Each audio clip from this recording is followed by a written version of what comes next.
Muy buenos días. Bienvenido a su espacio Panorama Social Iberoamericano, que transmitimos diariamente por su canal preferido 24 Horas Noticias Televisión, un canal para gente como usted. Estas son ediciones especiales en idioma español, dirigida a Iberoamérica, el Caribe, a los Estados Unidos en la costa este y Europa Occidental. Hoy vamos a hablar sobre un palpitante tema de actualidad: Venezuela, que está en el ojo del huracán.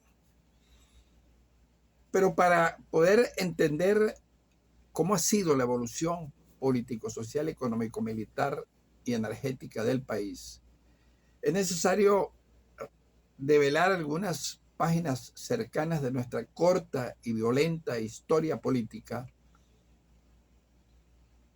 desde cuando nos separamos de Colombia la Grande en mayo de 1830 por mandato de la Constitución, emanada y creada por la constituyente de Valencia, convocada por el general Páez, que fue a la sazón el primer presidente de Venezuela, que nos dio la ciudadanía por primera vez venezolana. Designó a Caracas capital de la República y constituyó el Estado federal, y se dio inicio así a la concreción del Estado constitucional.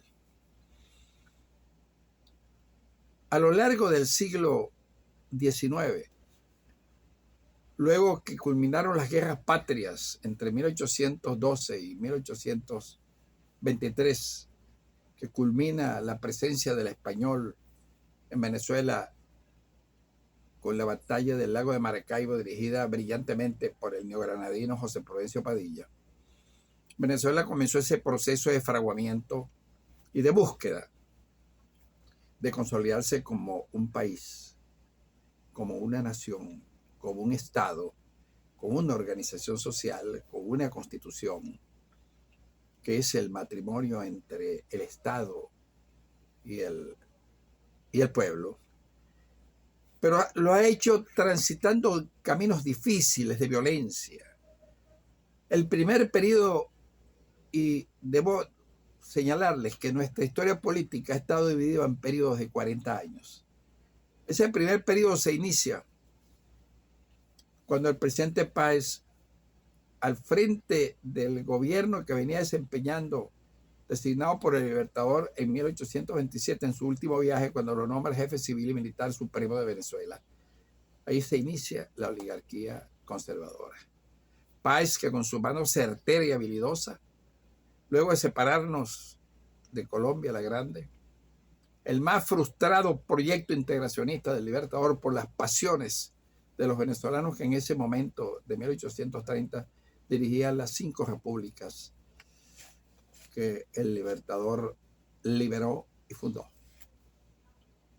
Ese periodo que llamamos la oligarquía conservadora, que fue decisivo en el inicio de la conformación y de la concreción del actual Estado de Venezuela, duró 40 años, desde 1827 hasta 1858, que concluye cuando el presidente de Venezuela, uno de los libertadores de Venezuela y de los libertadores de Oriente, José Tadeo Monagas, pretendió reformar la Constitución del 58, alargar el periodo constitucional y establecer la reelección presidencial. Ya teníamos 10 años del Monagato, 1848-1858. Y se produjo lo que se llamó la Revolución del 5 de marzo, cuando Julián Castro, un oscuro general valenciano, toma Caracas y derrota al presidente José Tadeo Monagas. Lo apresan y lo juzgan y lo condenan a muerte. Y lo salvan entre Leocadio Guzmán. Habían transcurrido 40 años. A partir de 1858 y en los próximos 5 años, Venezuela entra en un periodo de violencia inusitada política. Las guerras intestinas entre el Partido Liberal y el Partido Conservador trajeron como consecuencia el desencadenamiento de la guerra federal, que se ha estudiado mucho. Pensamos que fue una guerra de liberación social, que fue una guerra que puso por fin el epílogo a la Guerra Civil de la Independencia, encabezada por un político incendiario, Antonio Leocadio Guzmán, que a través del periódico El Venezolano encrespó tanto los ánimos que los lanzamos de nuevamente a la guerra fratricida, 800.000 muertos. Y el gran beneficiario, luego que Antonio Leocadio Guzmán, hijo de José Guzmán y Mata, de origen desconocido, procreó su hijo, Antonio Guzmán Blanco, un encurniado mantuano de Caracas, abogado de profesión y general hecho en las guerras de la Federación.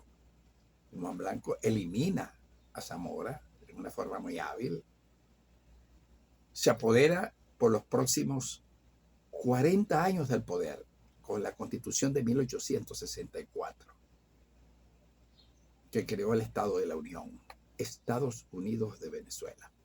Esa pasantía de lo que se convierte en el segundo periodo de 40 años se llamó la Venezuela del Guzmanato.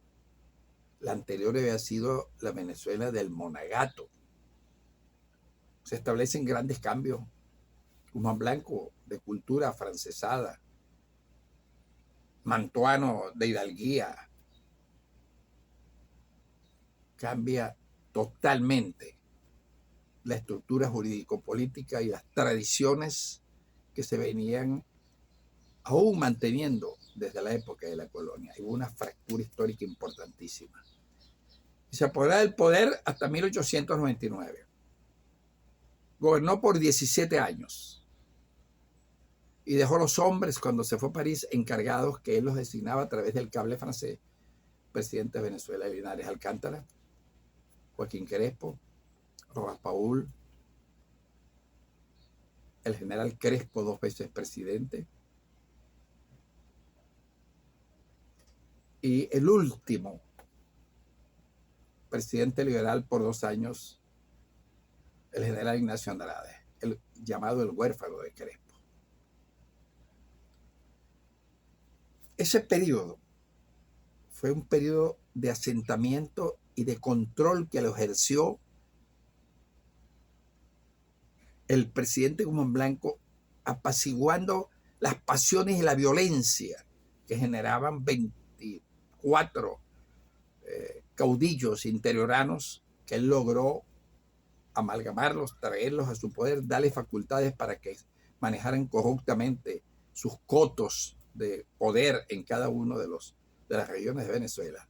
Un país desarticulado que solamente existían los mapas de Bonpland, pero que ya el poder constituía la apetencia de la política venezolana. En 1899, ese partido liberal creado por Antonio Leocadio Guzmán en 1842, junto con el periódico El Venezolano, que fue el difusor de las ideas liberales, se desintegró, se anarquizó, se corrompió, como siempre ha ocurrido en los gobiernos venezolanos de larga data. Había liberales mochistas, liberales anduesistas, liberales andradistas, liberales rojas paulistas, liberales crespistas y liberales guzmancistas. Y se les coló un liberal resentido. Yo escribí recientemente un libro que tuvo mucha importancia para los institutos de investigación universitarios, porque toda mi vida lo he dedicado con pasión, luego de mi formación académica, a escribir la historia de Venezuela, que me ha llegado a publicar 17 tomos a través de la Fundación Histórica Guzmán Pérez. Recientemente publiqué en Colombia este libro, que son 2 tomos, donde narro al detalle la evolución de nuestra vida política azarosa, llena de conspiraciones abominables, de guerras civiles intestinas que diezmaron al país por el control del poder todo el siglo XIX y parte del XX. Pero en 1899 se colaron los andinos, que nunca habían formado parte, ni habían participado en ningún momento en los grandes sucesos bélicos de Venezuela, ni en la época de la independencia, ni en la guerra federal.